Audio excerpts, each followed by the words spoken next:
जी बिस्मिल्लाहिर्रहमानिर्रहीम अस्सलामु अलैकुम वरहमतुल्लाहि वबरकातुहू। मेरा नाम है डॉक्टर शुएब जावेद। एक नए सेशन के साथ आपकी खिदमत में हाजिर है। आज का जो हमारा सेशन है repeat breeding in buffaloes and it's treatment. जब जानवर प्रेग्नेंट होते हैं, ख़ास तौर पे बफलोज, जब हम उनको चेक करते हैं, जो प्रेग्नेंट निकलती हैं वो तो ठीक है, मगर जो अनप्रेग्नेंट निकलती हैं उनमें से जानवर, जो भैंसें बफलोज, उनमें से जो 90% जो इशू होता है वो इशू जहाँ भैंसों के अंदर इनफर्टिलिटी का इशू बनता है। एक तो जो भैंसें खाली निकलती है 90%, तो ये इशू होता है उनके अंदर। जो बाकी 10% इशू होता है वो कोई और दूसरा मसला हो सकता है। तो आज मैं इस इशू के जो डायग्नोज है और इसकी जो ट्रीटमेंट है उसके बारे में आपको बताऊंगा।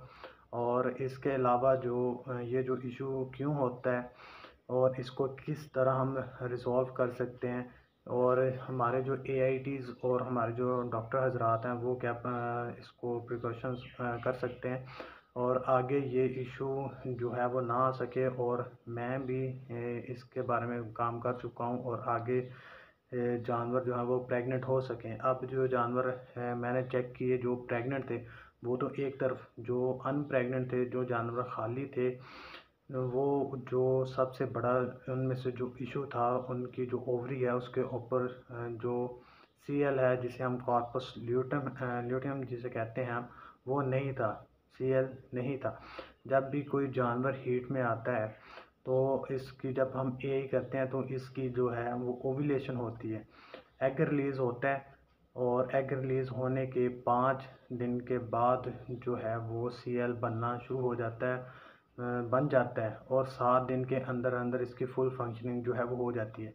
और ये जो सीएल है ये निशानी होती है कि इस जानवर की ओव्यूलेशन हो चुकी है, और मे बी कि इसकी फर्टिलाइजेशन भी हो चुकी हो, और इसमें सीएल का होना ज़रूरी है। सीएल जब, लेकिन जो 90% भैंसें हैं, जब इनको चेक किया जाता है तो इनकी जो ओवरी है इनके अंदर सीएल ही नहीं बना होता। अब इसकी वजह यह है कि जब भैंसों की निस्बत जो गायों के जो साइन है हीट में आने के, वो ज़्यादा बेटर होते हैं, क्योंकि वो, अगर हम वलैती जो गायें हैं उनमें देखते हैं कि वो एक दूसरे जानवरों, पहले तो वो बहुत ज़्यादा आवाज़ें निकालती हैं, बहुत ज़्यादा बोलती हैं। अगर कोई आम बंदा भी फार्म पे आ जाए तो वो भी आके कहता है कि आपका जानवर, जिसको इतना पता नहीं है जानवरों के बारे में, वो भी आके आपको बता देगा कि आपका जो जानवर है वो हीट में आया हुआ है। एक तो वो बहुत ज़्यादा आवाज़ें निकालती हैं, दूसरा ये कि वो जो जानवर होता है वो दूसरे जानवरों के ऊपर जंप करता है, जिसे हम माउंटिंग या जंपिंग फेस कहते हैं। उसके अलावा जानवर स्टैंडिंग फेस में आता है। उसके अलावा बाद में जाके हम टाइम बनाते हैं, टाइम बनाने के बाद हम उस जानवर को जो है यही कर देते हैं। लेकिन भैंसों की हीट के जो साइन होते हैं वो बहुत कम होते हैं, बहुत प्रोमिनेंट नहीं होते। उनमें क्या होता है, एक तो वो साइलेंट हीट जो भैंसों के अंदर है, वो साइलेंट हीट बहुत ज़्यादा होती है, उनका पता नहीं चलता। तो उनकी एक तो जो वल्वा है वो थोड़ी बहुत स्वेल हो जाती है, और थोड़ा बहुत जो जानवर है, भैंसें हैं, वो म्यूकस निकालती हैं और बहुत कम आवाज़ निकालती हैं, क्योंकि ये इनका जो, जिसे हम गूंगा वेग कह देते हैं, कि इनकी साइलेंट हीट है। जब मालिक ये साइंस कुछ देखता है तो वो अपने जो एआईटीज़ हैं उनको बुलाते हैं और अपने जानवर चेक करवाते हैं कि ये जानवर हीट में आया है कि नहीं आया। तो वो कभी जानवर हीट में आ रहा होता है, फॉलिकल बड़ा हो रहा था, कई मरतबा ये फॉलिकल जो है वो ओव्यूलेट नहीं करता, और फॉलिकल जो है ओव्यूलेट नहीं करता। ओव्यूलेशन करने की बजाय या ये फॉलिकल रिग्रेस कर जाता है, या ये फॉलिकल परसिस्ट बनकर वहीं ठहरा रहता है और इनकी ओव्यूलेशन नहीं होती। जो टोन होती है, जब हम हॉर्न्स को चेक करते हैं, वो थोड़ी बहुत टोन आती है। जो वल्वा है वो थोड़ी बहुत स्वेल हुई होती है, थोड़ा बहुत जो म्यूकस है वो निकालता है जानवर, जो बफलोज हैं। तो हम क्या करते हैं, हम जानवर को एआई कर देते हैं, और चेक जो है फॉलिकल चेक नहीं करते, मगर करना ये चाहिए। असूलन ये है कि एआई करने के 12 से 24 घंटे के बाद जानवर को दोबारा चेक करना चाहिए, और जो फॉलिकल वहाँ पे खड़ा है तो इसकी ओव्यूलेशन हो गई है कि नहीं हुई।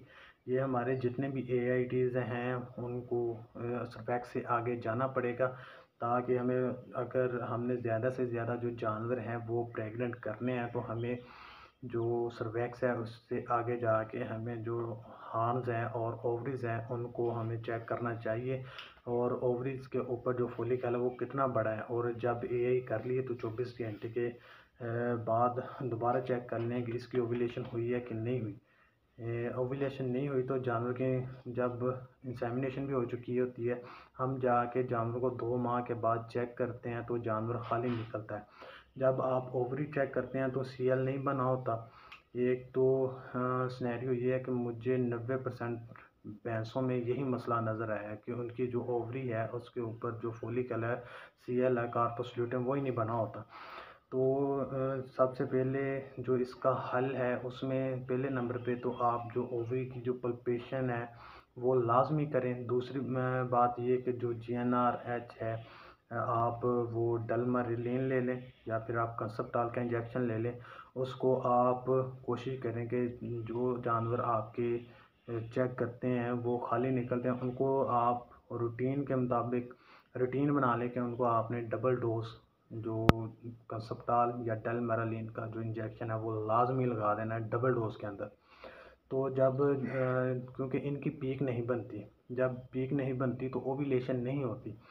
इसके अलावा मैं जो हूँ वो मैं उनको प्रोटोकॉल लगा देता हूँ, जो ओविसिन प्रोटोकॉल है वो मैं लगा देता हूँ। ओविसिन जो प्रोटोकॉल है उसके बारे में पहले एक वीडियो बना चुका हूँ। अगर आप देखना चाहें तो मैं डिस्क्रिप्शन में, इस वीडियो की जो डिस्क्रिप्शन है उसके अंदर इसका लिंक दे दूँगा वीडियो का, जो कि ओविसिन प्रोटोकॉल के बारे में थी। उसका जो लिंक है वो मैं आपको दे दूँगा, आप वहाँ पे जाके आप इसको देख सकते हैं।